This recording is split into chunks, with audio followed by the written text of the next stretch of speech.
मोदी को मानने से पहले अपने माँ बाप के हो जाओ, अपने भाई के हो जाओ, जिस माँ के पेट से तुमने जन्म लिया। अगर तुम अपने परिवार की फिक्र नहीं करते हो तो मोदी मोदी मत करो। पॉलिटिकल अवेयरनेस देखो क्या क्या होता है, आगे चलने दो, वक्त के हालात हैं, चल ही रहा है, सरकार बनी है तो देखो अब कहाँ महराज मलिक दिखता था, आज बेबस को दिखता। क्यों, कब देखा बेबसी लाचारी, कब दिखी आपको? नहीं, सवाल पूछे ना। उस तरह का पैनापन नहीं दिख रहा। कहाँ पे?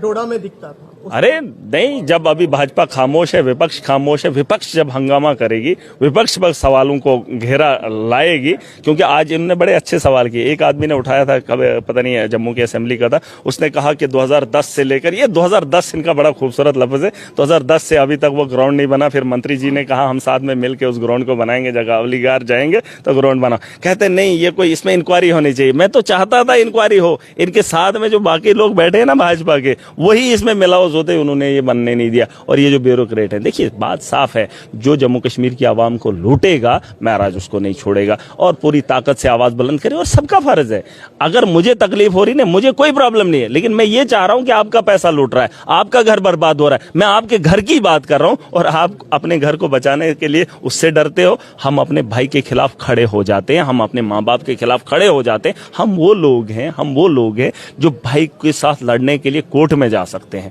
सर फोड़ सकते हैं, लेकिन एक नेता के खिलाफ बात नहीं कर सकते। माँ बाप को छोड़ सकते हैं, जिसकी जमीन पे, जिसकी वरासत पे हम बैठते हैं, उससे लड़ सकते हैं, उसको मार भी सकते हैं। बहुत सारे ऐसे मैंने देखे, लेकिन एक नेता जब आता है, हाथ मिलाया होता है उम्र में एक बारी, बस हम उसके दीवाने हो जाते हैं। अगर वो हमारा गला भी काट ले, वो हमारी जमीन भी छीन ले, हमारा वजूद हमसे छीन ले, लेकिन हम उसके खिलाफ नहीं बोलेंगे। जिस तरीके से मोदी जी का मैं नाम लेता हूं, कुछ को मिर्ची लगती है। अरे उसने अगर हमारे साथ खिलवाड़ किया है तो हमें बोलने का अधिकार नहीं है। उसके जो चेले चपेटे जो जम्मू कश्मीर को लूट कर लेकर गए, तो उसका इल्जाम मैं उनको नहीं लगाऊं, या तो फिर उसके चेले फिर पत्थर की लकीर होनी चाहिए। जैसा मोदी है वैसे वो लोग भी होने चाहिए। वो लूटेंगे तो हम बोलेंगे नहीं, हम मोदी जी को वोट देंगे। ये कोई तरीका है?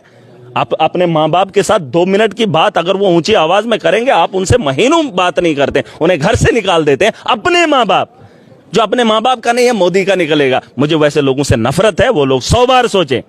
मोदी को मानने से पहले अपने माँ बाप के हो जाओ, अपने भाई के हो जाओ, जिस माँ के पेट से तुमने जन्म लिया। अगर तुम अपने परिवार की फिक्र नहीं करते हो तो मोदी मोदी मत करो। चाहे मोदी की बात करो या सरकार की बात करो, क्या ही करोगे आप उतनी नौकरी दोगे जितने आपके पास डिपार्टमेंट नहीं है। यहाँ तो उतने नौजवान हैं जितने आपके पास डिपार्टमेंट ही नहीं है। अगर सारे नौजवानों को नौकरी मिलेगी तो सेक्रेटरी यहाँ अगर 500 MLA को लाएंगे या 1000 MLA को लाएंगे, तो इतनी जगह कहाँ है? उनके लिए तामझाम कौन बनेगा? देखिए, जितनी जरूरत है उतनी की मैं बात कर रहा हूँ। आपको क्या लगता है बाकी लोगों को जीने का अधिकार नहीं? यहाँ मैं वो कह रहा हूँ, यहाँ तो रेडी नहीं लगाने देते हैं, रेडियां उखाड़ के फेंक रहे हैं।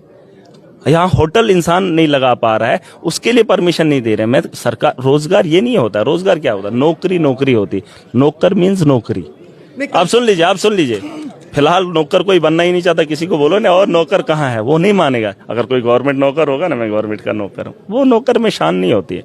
शान ये होती है, आपको समझना चाहिए हम रोजगार पैदा कर रहे हैं, हम अपना काम कर रहे हैं, इससे हमारे बच्चों की परवरिश हो रही है। इस जहन से आना चाहिए। और ये रोजगार आपको कहीं भी मिल सकता है, कहीं भी मिल सकता है, बस उस कमाने वाले होने चाहिए। अगर सरकार आपको 60,000 सैलरी देता है, क्या पता अगर आप उस अपनी नौकरी करेंगे 1 लाख कमाएंगे, तो उसमें क्या आपको हर्ज है? मैं चाहता हूं नौकर वो भी है।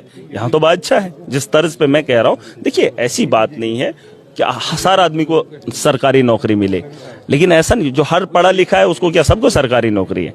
वो बहुत सारे लोग हैं जो ऐसे दर बदर की ठोकरें खा रहे हैं।